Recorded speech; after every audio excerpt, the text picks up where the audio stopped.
IFFK-ആണ്. കലയെ സ്നേഹിക്കുന്നവർക്കും പുതിയ സിനിമാ മൂവികൾക്കും ഒരു പ്രതീക്ഷയാണ് ഓരോ IFFK. സാറിന് എന്താ പറയാനുള്ളത്? തീർച്ചയായിട്ടും യാതൊരു സംശയമില്ല. അതുകൊണ്ട് തന്നെയാണല്ലോ ഓരോരോ ഫെസ്റ്റിവലിലും ആൾക്കാരുടെയും ഡെലിഗേറ്റ്സിൻ്റെയും എൻട്രി പാസസിൻ്റെയും എണ്ണം കൂടിക്കൊണ്ടിരിക്കുന്നത്. എല്ലാവർക്കും ഏറ്റവും ഇഷ്ടമുള്ള ഒരു കലാരൂപമാണല്ലോ സിനിമ, ചലച്ചിത്രം എന്ന് പറയുന്നത്.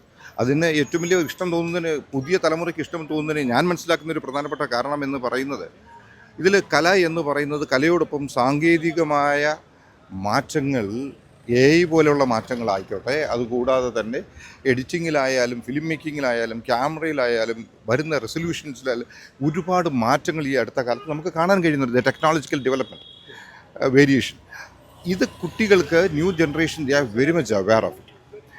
അതിനെക്കുറിച്ച് മനസ്സിലാക്കുന്നതും അവർക്ക് വലിയ താല്പര്യമാണ്. അതുകൊണ്ട് കലയോടൊപ്പം തന്നെ ടെക്നോളജിയും ആസ്വദിക്കുന്നതിൻ്റെ ഒരു ഭാഗമായിട്ട് തന്നെയാണ് അന്താരാഷ്ട്ര ചലച്ചിത്രങ്ങളെ ഇവിടുത്തെ പ്രേക്ഷകർ കാണുന്നത്. ആ രീതിയിൽ കുട്ടികൾ, especially I am mentioning about the youngsters ഓടിച്ചാടി വരുന്നതിൻ്റെ ഏറ്റവും പ്രധാനപ്പെട്ട കാരണങ്ങളിൽ ഒന്നാണെന്ന്, അതാണെന്ന് ഞാൻ മനസ്സിലാക്കുന്നത്. Thank you sir, thank you so much.